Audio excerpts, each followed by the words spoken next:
Welcome to Sara Gonzales Unfiltered. Before I forget, I'm like the worst self-promoter of all time. So I'm going to go ahead and get this out of the way before I forget to tell everyone I am going to be joining Megyn Kelly again tomorrow afternoon. I believe that is at about 12 p.m. Eastern. So I hope that you guys will join us. It should be a really good time. So there, I got it out of the way. I didn't forget. So over the weekend, Bob Costas, this is the Emmy award-winning sportscaster. He went on CNN's Michael Smirkonish show. Is it Smirkonish or Smirkonish? Honestly, I don't know. I don't know what it's called. I don't know why it's still on air. I don't know why I'm supposed to care about Bob Costas' political opinion, but there he was giving it anyway. And I don't know. I think we're going to call this another basket of deplorables moment, which keeps happening. Watch.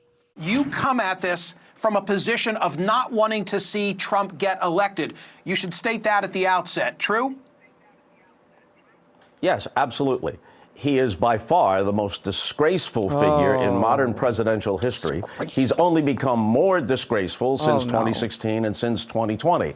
He is a bubbling cauldron of loathsome traits, and it's only those who are actually suffering from Trump derangement syndrome, which is the way they and Fox News and all the rest of MAGA media try to brush aside all the legitimate criticisms of Trump. You have to be in the throes of some sort of toxic delusion in a toxic cult to believe that Donald Trump has ever been, in any sense, emotionally, psychologically, intellectually, or ethically fit to be president of the United States. But his supporters are locked in on that.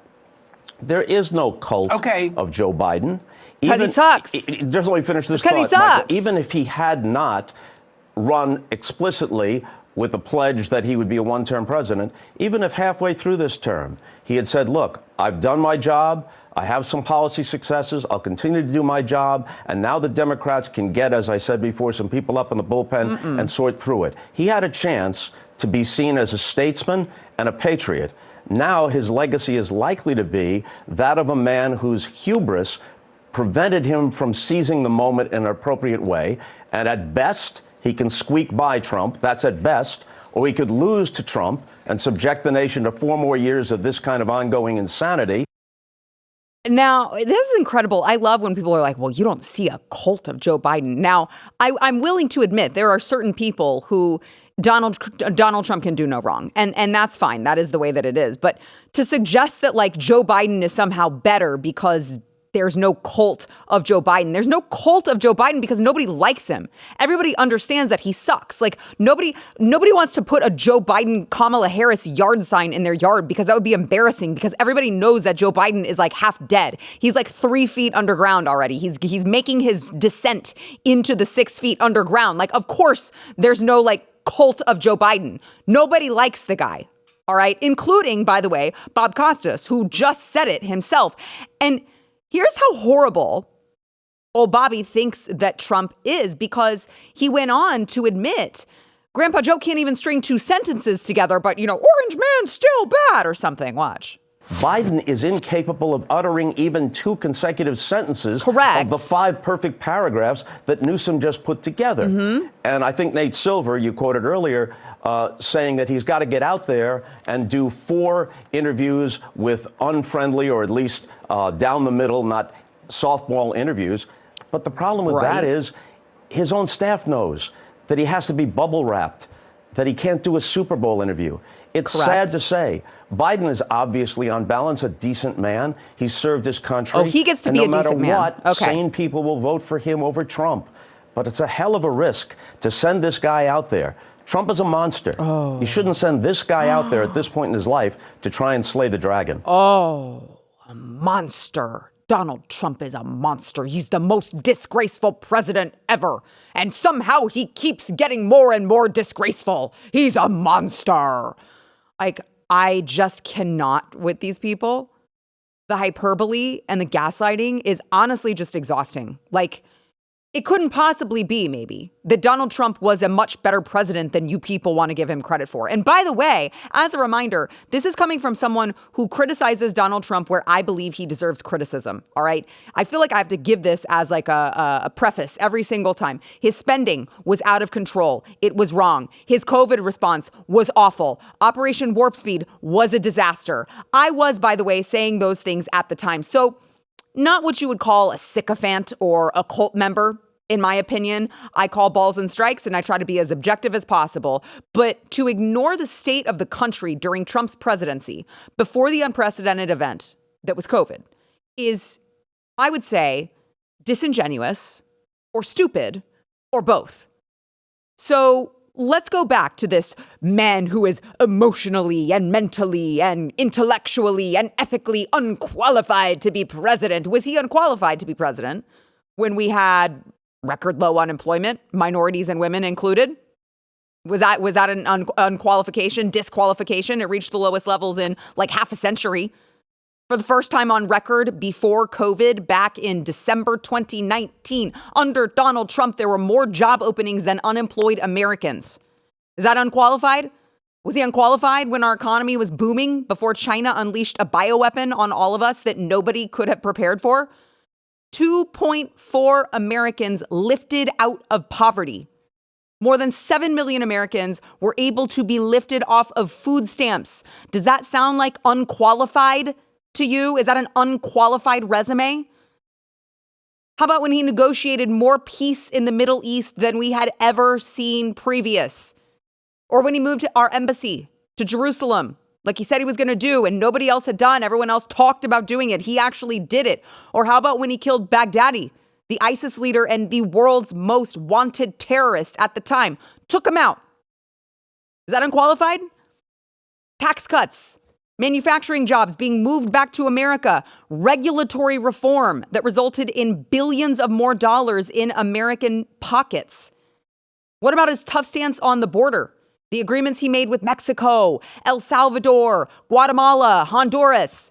The Remain in Mexico policy, which, by the way, that same policy, the Remain in Mexico policy, Trump's policy that Joe Biden undid on day one. Because it was Donald, Orange Man bad, Donald Trump bad. Undo this policy because Orange Man bad. That was working, which now Joe Biden, of course, has been forced to admit quietly behind the scenes. Violent crime fell under Donald Trump.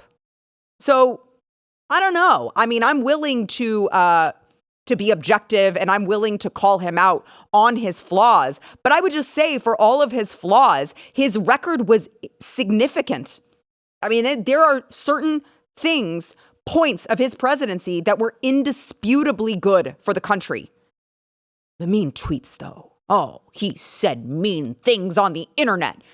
He sometimes makes insults at people that I like. And so you're a toxic cult member for saying, hey, you know, those are pretty great things Donald Trump did. He actually achieved a lot of success before COVID hit. Oh, and by the way, as an added bonus, he apparently didn't, I guess he made Russia nervous enough that they didn't bother invading Ukraine, nor did Iran start testing the waters with Israel through their proxy Hamas. Like, literally none of those things happened under Donald Trump's leadership. Yet it is totally out of the question for these people to consider that perhaps the average American just really wants, at the end of the day, to live a good, stable life with their family without government interference. And maybe they're just sick to death of the left's bullshit. Like, that's not even a consideration for them. That doesn't even enter their radar. Like, maybe these things are important to Americans. A strong economy, less government interference, less regulation. I want to be able to start a company without the government giving me 10 million things of a list of things that I can't do. Maybe that's what's important to the average American and not your political games that you guys play on TV. And, for all that Bob Costas and Hillary Clinton and Joe Biden and MSNBC and CNN want to go on the air and sit there as a talking head and talk about, if you think Donald Trump is better than Biden, you're in a cult. let's go ahead and take a look over on their side where they have, seemingly pledged allegiance to the LGBTQIA plus apostrophe exclamation point exponent flag. I'm trying to think if I covered all the bases there. I'm sure that there are some that I forgot, and I apologize. I didn't mean to not be inclusive. I apologize if I missed your gender. But that's what they pledge allegiance to these days. That's where they show their loyalty to the cause by, volunteering to chop their young daughter's healthy breasts off because she likes to climb trees. You have people like Taylor Lorenz that we just played yesterday. Taylor Lorenz in the year 2024 wearing an N95 mask in broad daylight.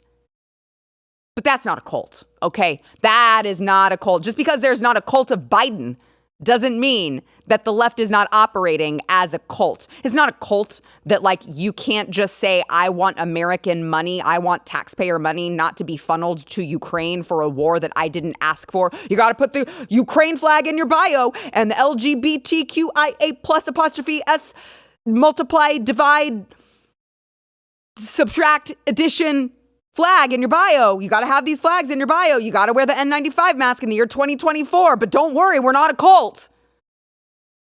And I just keep thinking back to an experience that I had over the weekend. I spent a good part of my Saturday volunteering out at the polls because here in Texas, we are in the middle of early voting, which, by the way, go vote in the primary. The primary process is important. We have to get all of these RINOs out of office. And I was out there volunteering mostly because I really want my candidate for our House rep seat to win, and that is Mitch Little. For those of you who are in HD 65 in Texas, go vote for Mitch Little, all right, in the primary.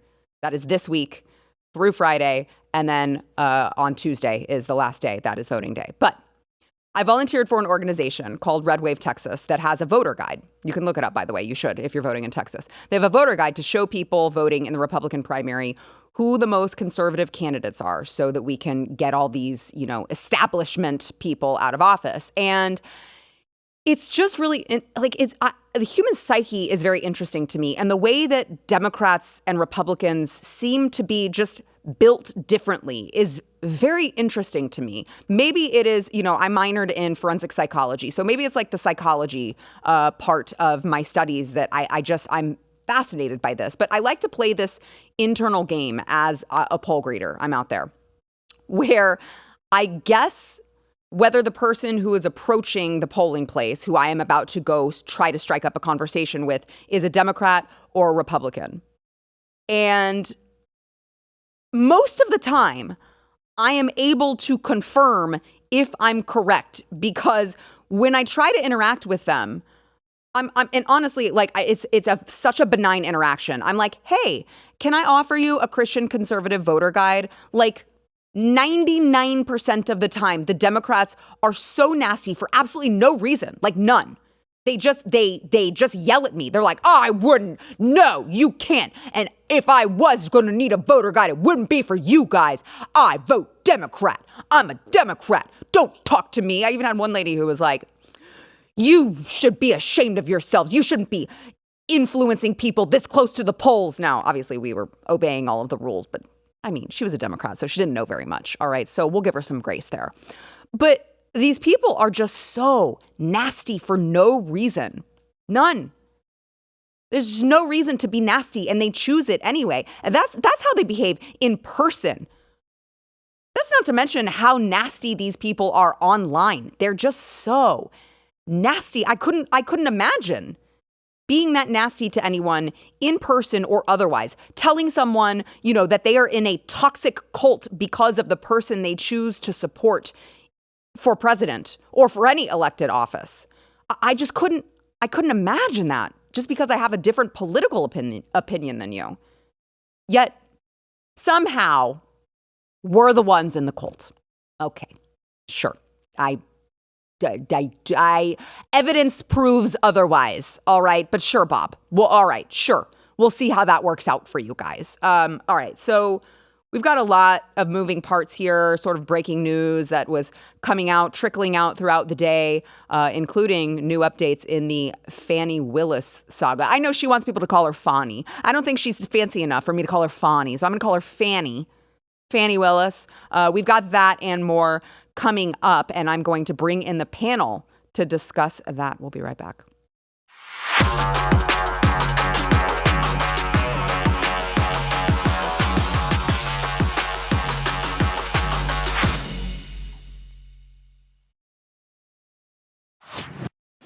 I want to welcome to the show Chad Jackson of Malone Pictures back in the house, along with Eric July, of course, BlazeTV contributor and founder and owner of Rippaverse Comics. Now, I would like to point out, Eric, I know that you say you're not African, so you're not an African American, but I did a DNA test and I am 2% sub-Saharan African. Nice, welcome to the family. That's what I'm saying. So we are a diverse, well, we're not diverse because I'm a black woman today. So we're all black because I am the 2%, which I feel like is more than Elizabeth Warren was Native American. And she still got to say that she was Native American. So I'm going to go ahead and I'm just going to identify as black. I'll allow it. Thank you. Thank you. All right. So, I was just talking about Bob Costas and so many others talking about if you plan to vote for Donald Trump, you're in a cult. If you think that Donald Trump is better than Joe Biden, you're in a cult. And it's just like the left is doing everything to show that they are in an America Last cult. That seems to be what their cult is just America Last. And just kind of to hammer that point home, this past Sunday, Senate Majority Leader Chuck Schumer, this is an incredible scene, hand over his heart, waving the flag of communist China in New York City over the weekend. And this is by the way, Chinese national anthem that was playing during a parade. So next to him, by the way, you saw the ambassador Huang Ping, a denier of China's human rights abuses, and a senior official with China's secret police station in New York. I would say not good people, not people you would want to be associated with. And yet still, I'm perplexed that it's not just Chuck Schumer. We also saw California not that long ago. The streets of, San Francisco, just covered in Chinese communist flags, welcoming these people. And I mean, to be frank, I'm sure it's because they look up to China. They're like, wow, this is kind of what we want to be. This is kind of what we want to do. We would like to turn into this communist society. Please, Xi, please show us how you do it, Daddy Xi. Seems to be what they're about these days. 100%. And it's not just these days. This isn't anything new. I mean, that's a great point. The UN was started in 1945, and the UN is predicated on a globalist agenda. And so for the better part of the 20th century, that's certainly the direction that we've been moving in. When I look at somebody like a Chuck Schumer, he's been in office for 43 years, I think it was. And every policy that he's endorsed, that he's been behind, has affected in eroding our country all the more. And so when I see him waving the American flag along with the communist Chinese flag, this is once again indicative of their ultimate goal. I mean, Eric, let's think about this for a second. What kind of a relationship should we have with China? Okay, because let's bring up the elephant in the room of COVID. They still have not taken responsibility for the bioweapon that they unleashed, not just on this country, but on the rest of the world. Okay, that to me should be kind of a ding on them. Then just last month, FBI Director Chris Wray testified that hackers from China are targeting our infrastructure, our water treatment plants, our electrical grid, our oil and natural gas pipelines, our transportation systems, and obviously that's a huge risk for every American that, I don't know, maybe would be another ding against China, in my opinion. They've got secret police stations. Last year, the AP reported on Chinese nationals being arrested for establishing a secret police station in the United States. This is, by the way, just to be clear, the police stations were on behalf of the Chinese government, not ours. And it just feels like the idea that we should wave an American flag at the same time that we're waving a Chinese communist flag as if we're like good buddies is just fantasy land.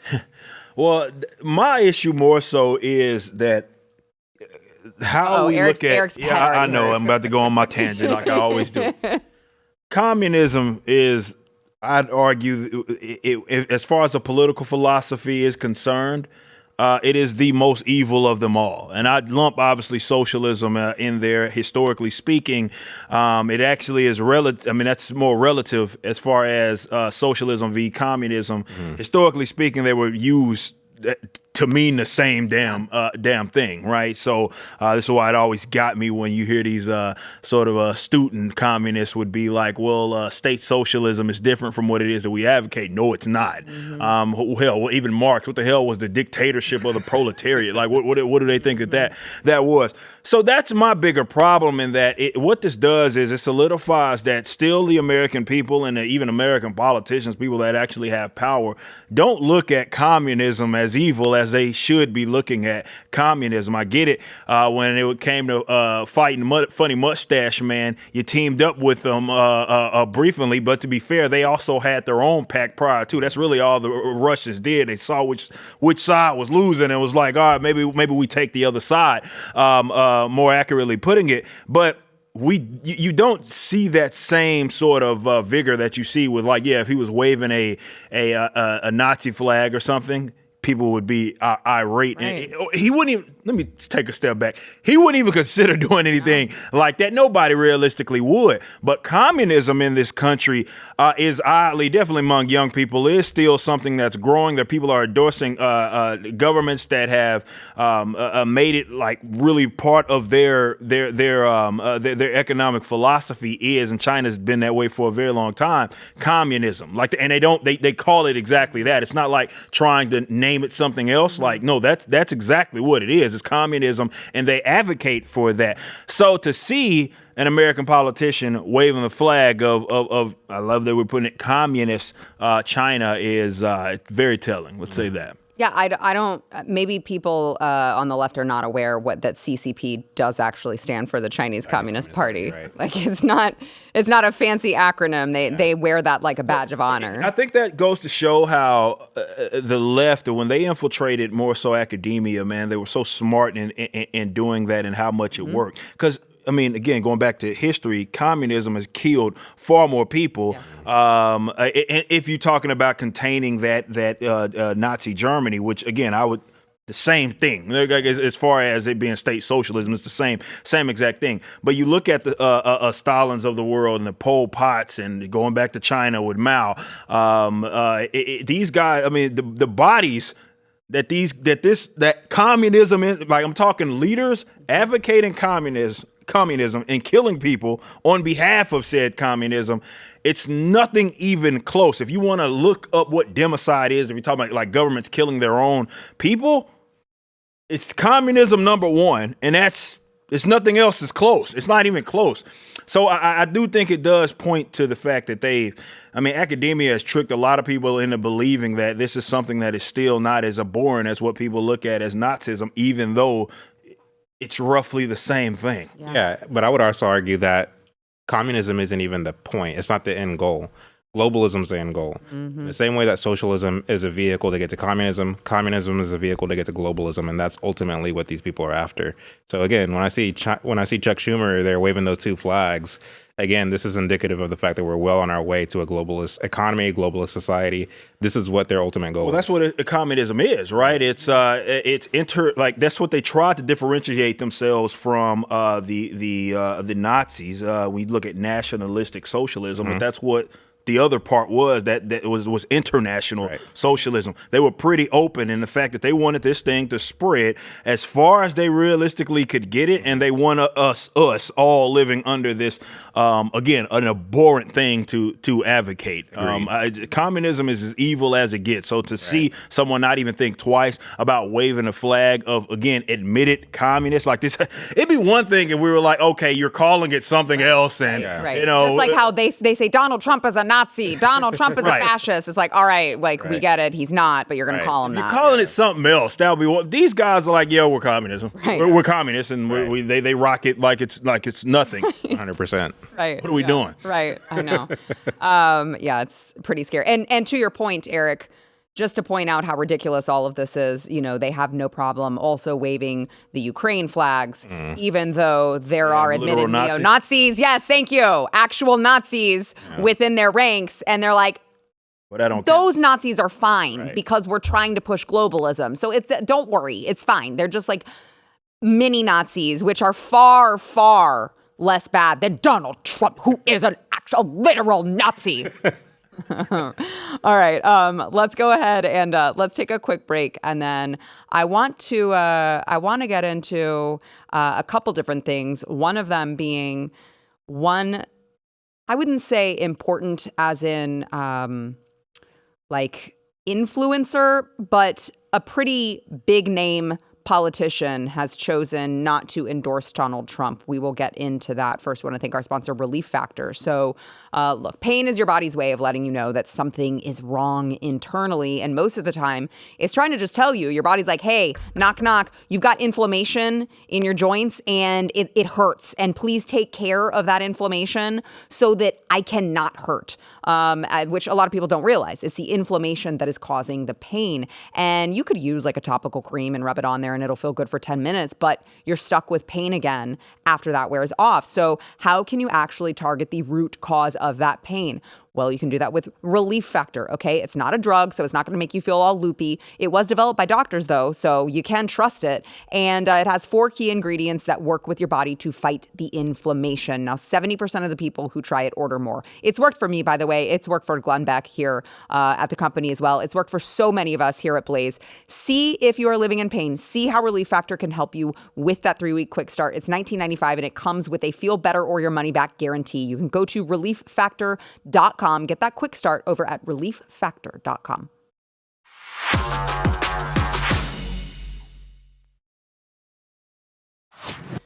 So earlier today, during a press conference on Capitol Hill, Reboot Mitch McConnell refused to answer whether he would support Donald Trump this election. Watch.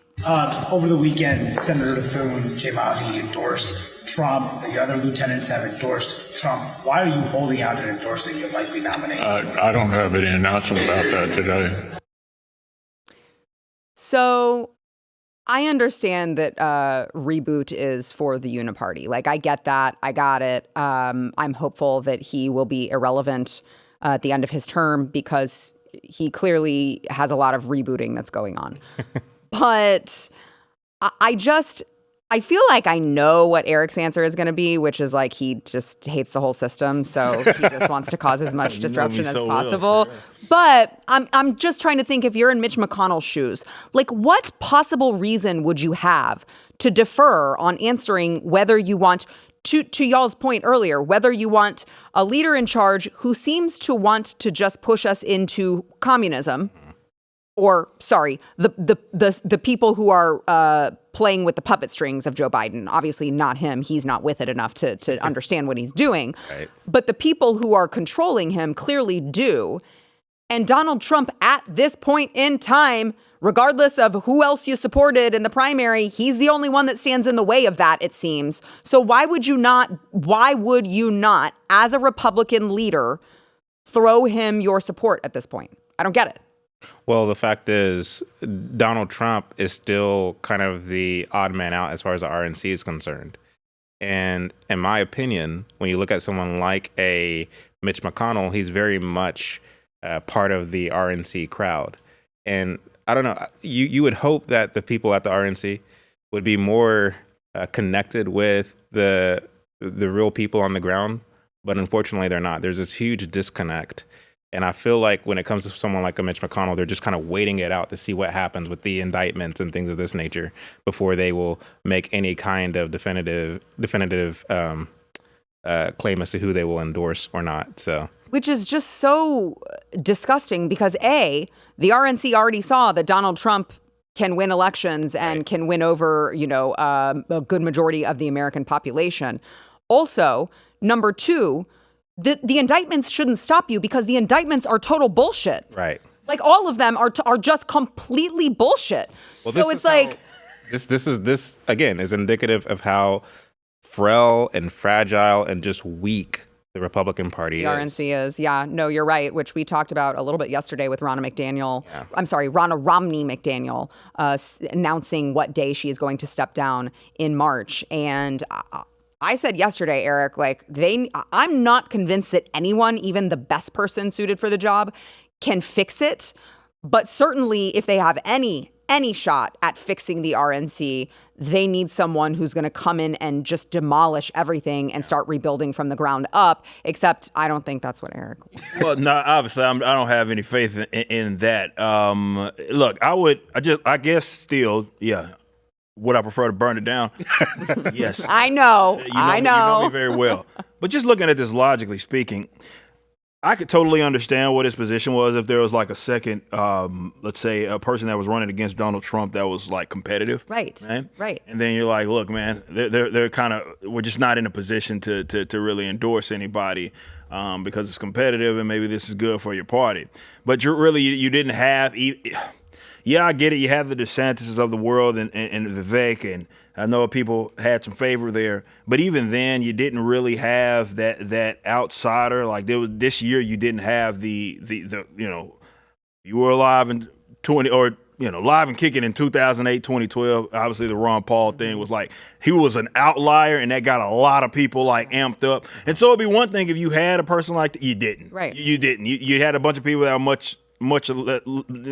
pretty much the same people, let's just call it that, and he had Donald Trump. So I don't understand his position outside of, well, this is a guy that we still they didn't want to get behind him back when he won, and they still don't want to get behind him right now. So that's from my perspective, what it is. Which means they don't respect their constituents. No, they don't. But with like the RNC or really the Republican Party in general, yeah, in order to fix it, yes, it comes from the top, and you got these establishment types, the McConnells of the world that are still around, still kicking, and they still seem to be the ones that are calling the shots with this party. So with Miss Romney over there, if you have that replacement, it's got to be someone that is like off the wall, not just a guy that has a position or two that you might agree with. We're talking about a guy that is really fundamentally sound, understands what it is that he's advocating, and yeah, it may be completely antithetical to the Mitch McConnells of the world, but really that's what that party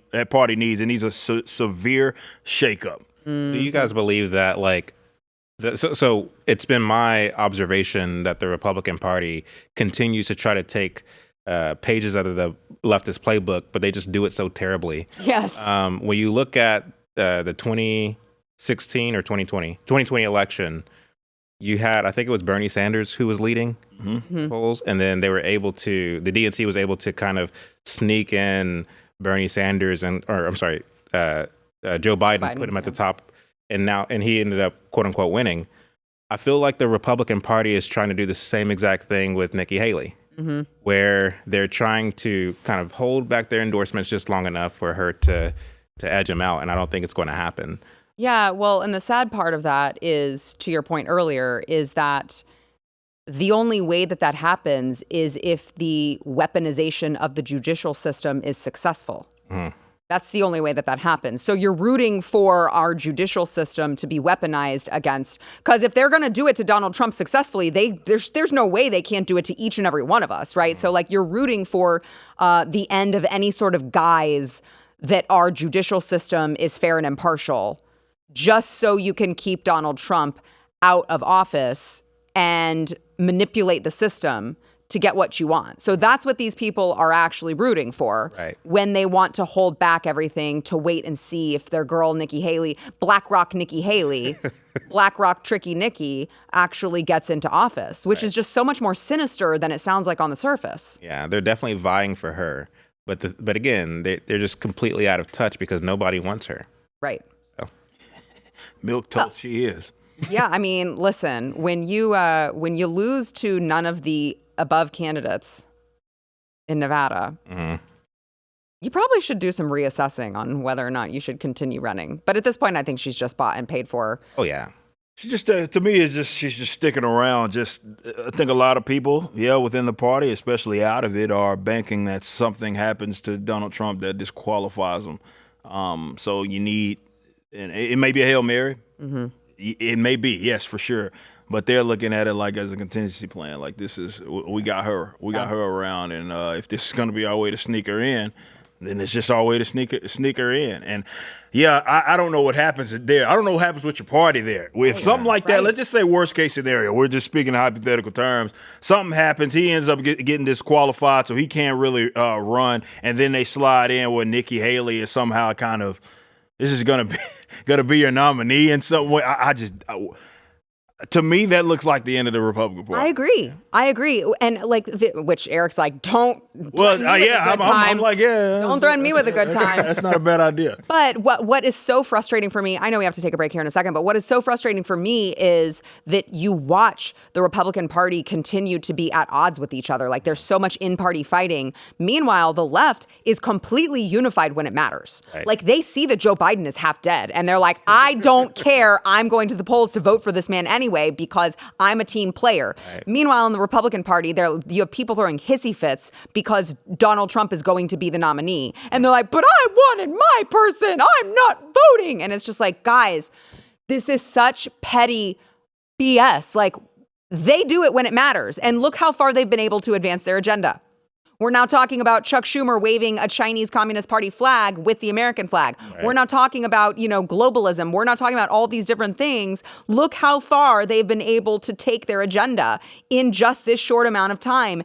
And we can't get out of our own way. Yeah. Well, Mitch McConnell represents a brand of the Republican Party that is afraid to go on the offense. Yeah. And to me, when I see that clip, it's weak. That's what I think of. It's so weak. All right, let's go ahead, and we're going to take a quick break. And when we get back, let's talk about the update in the Fani Willis saga.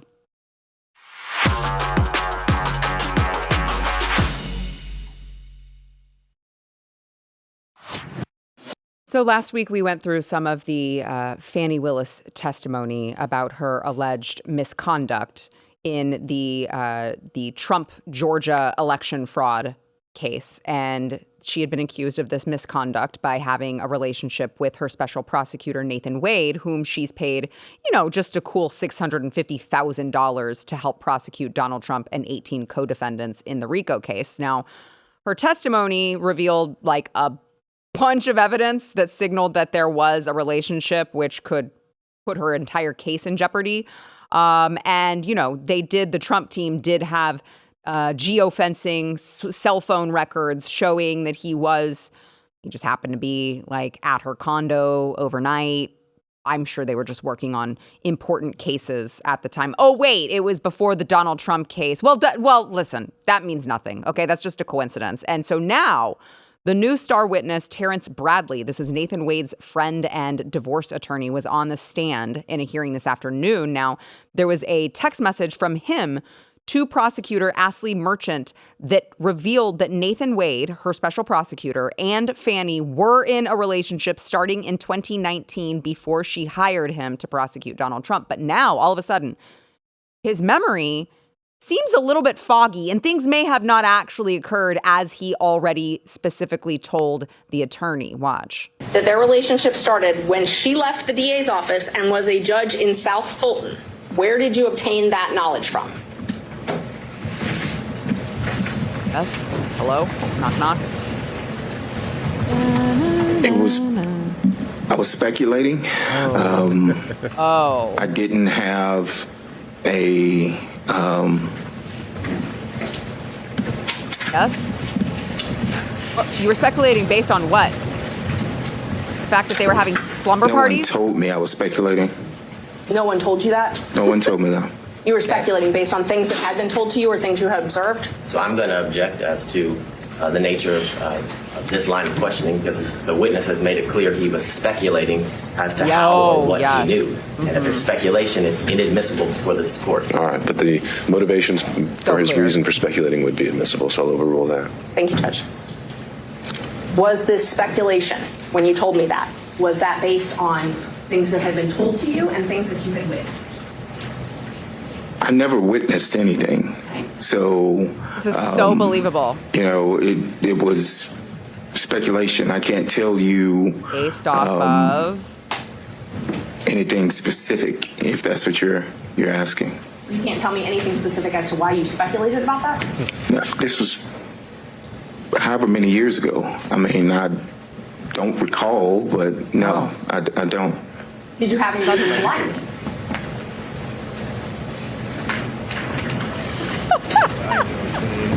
I don't know if speculation is lying, but Well, let me just show me where in this text it says you're speculating. you didn't ask me if I was speculating or guessing. I didn't ask you, but tell me if it says anywhere here that No, this is speculation. if this is the same one that you just showed me, it does not. And you're welcome if you need to look at your text. Is there anywhere in here that indicates that you didn't have knowledge of this relationship? Your Honor, I'm going to object. The line of questioning Your Honor directed counsel to explore is where he got the knowledge. He's explored that. He said it's speculation, and he didn't get it from any source other than his own speculation. Sure. So I think we're fleshing that out, and I think it's her right to I'm wondering leeway on this if he's how much of the an adverse witness. $650,000 he was promised by Nathan Wade to go ahead and, be, I don't know, unsure now. So it was just a speculation. I'm just speculating.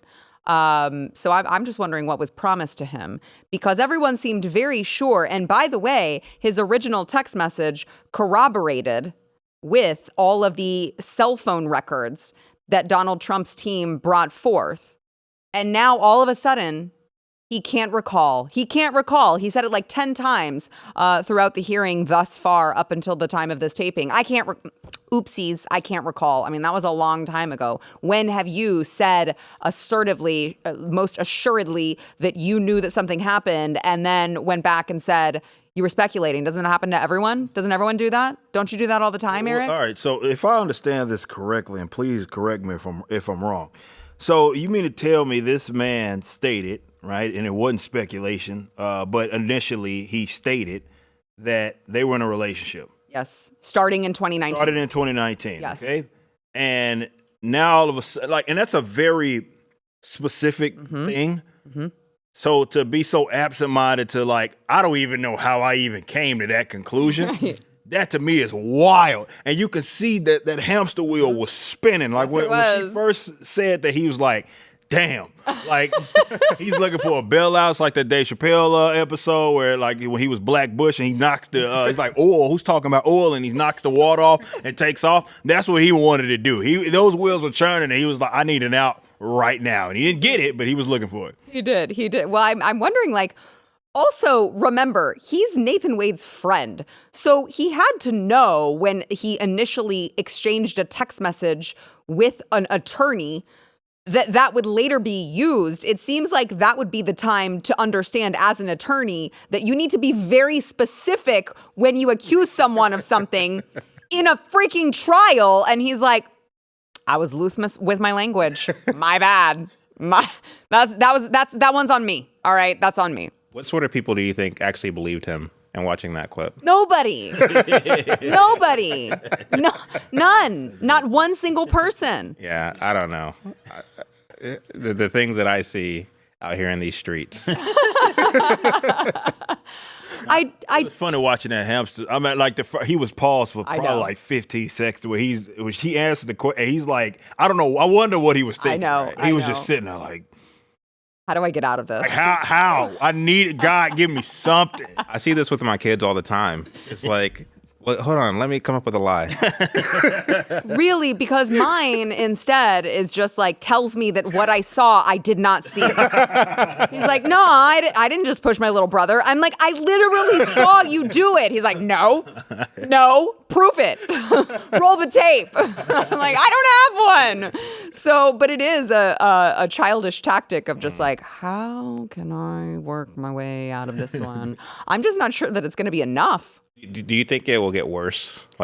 Yes. Or do you think this is as bad as it gets? No, I think it's going to get worse. Mm-hmm. I think so too. I think kudos to Trump's team because they're the ones who started all of this. What makes this whole thing so funny? I know. Because it's the most epic backfire. It's like you went after someone And now all your business has to get aired out right now, and in retaliation. So why are they so sloppy though? Exactly. Well, I don't think it's sloppiness. I think it's arrogance. Cocky. Yeah. Yes.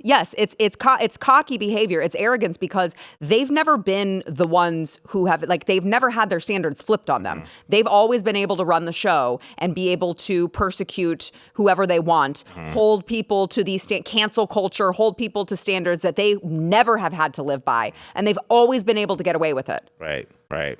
Yeah, I mean, it's a cesspool, these places. I mean, and I mean that with all sincerity. When you look at, what's going on in Georgia, when you look at a lot of these predominantly urban cities, as far as their politics are concerned, it's just a cesspool of corruption and nonsense. So, which honestly might be the straw that broke the camel's back when it comes to Fulton County, because regardless of, the community and whether or not, I don't know the diversity of the community that Fani Willis represents, but let's say for a second that they all have the same values and the same, morals and the same, they're sound in that regard. They still can look at that and go, I don't want you spending $650,000 of my taxpayer money that I'm paying you guys for you to go and funnel it into your boyfriend and go take lavish trips with him. I feel like maybe on whatever continent, I don't know which continent. Which we don't know. I have no idea which continent. Yeah, I mean, you have to believe that these people are even then they go all right, we can't have this. We're done with you, and hopefully toss her aside. But all right, let's go ahead and we've got to take a quick break. We'll be back with more.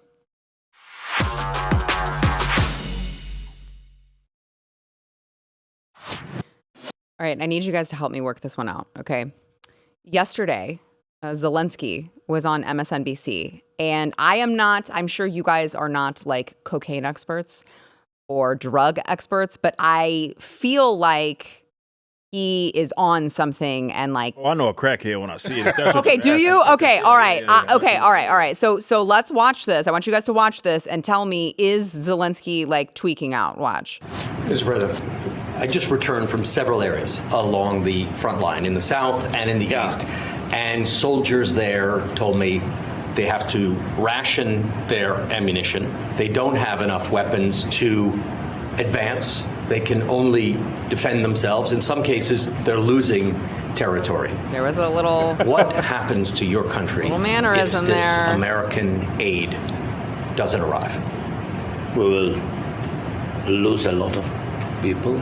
We will lose territory. All right. That wasn't the only one. If we had time, I would show you a compilation of him doing mannerisms just like that. And I feel like I should ask, with the billions of dollars that we have funneled to Ukraine, if it's going to coke, if we're just funding Zelensky's coke habit. He's an addict. Yeah. He's either that or he's just extremely anxious and maybe even nervous because he's it's sketch mannerisms. It is sketch for sure. I've seen him talk. I haven't seen him look like that. Maybe he's demon possessed. Oh, that would explain a lot, actually. I like that theory. We like a good conspiracy theory here on Sara Gonzales Unfiltered. Somebody get that man an exorcist. We'll take care of everything. Thanks, you guys.